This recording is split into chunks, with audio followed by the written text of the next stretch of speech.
সুবিশাল ব্ৰহ্মপুত্ৰৰ মাজপানীত অথন্তৰ চৌদিশে ঘনঘোৰ কুঁৱলী ব্ৰহ্মপুত্ৰৰ মাজত কাহিলি পোৱাতে আবদ্ধ 4খনকৈ ফেৰী কমলাবাৰীৰ পৰা নিমাতী ঘাটলৈ আহিছিল 3খনকৈ ফেৰী নিমাতীৰ পৰা কমলাবাৰী অভিমুখী আছিল আন এখন ফেৰী কুঁৱলীৰ বাবে ব্ৰহ্মপুত্ৰৰ মাজভাগত একোকে নমনি তাৰ মাজতে অথন্তৰ ঘটিল 7 শতাধিক যাত্ৰী থকা 4খনকৈ ফেৰী আবদ্ধ হৈ পৰিল ব্ৰহ্মপুত্ৰৰ মাজত নিমিষতে হাহাকাৰ লাগিল শ শ যাত্ৰীৰ মাজত 4খন ফেৰীত 2 শতাধিক দুচকীয়া বাহন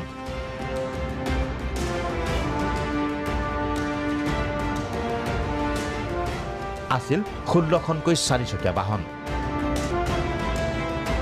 দীৰ্ঘ সময়জোৰা শ্বাসৰুদ্ধকৰ পৰিস্থিতিৰ উৎকণ্ঠাৰ মাজতে সৌভাগ্যক্ৰমে সুকলমে পাৰ পালে গৈ 4খন ফেৰী ঘন কুঁৱলীৰ বাবে এনে অথন্তৰ ঘটা বুলি প্ৰতিক্ৰিয়া ফেৰী যাত্ৰীৰ ভিডিঅ' জাৰ্নেলিষ্ট বিশ্বৰ সৈতে উৎপল বৰা ৰিপৰ্ট প্ৰাগ নিউজ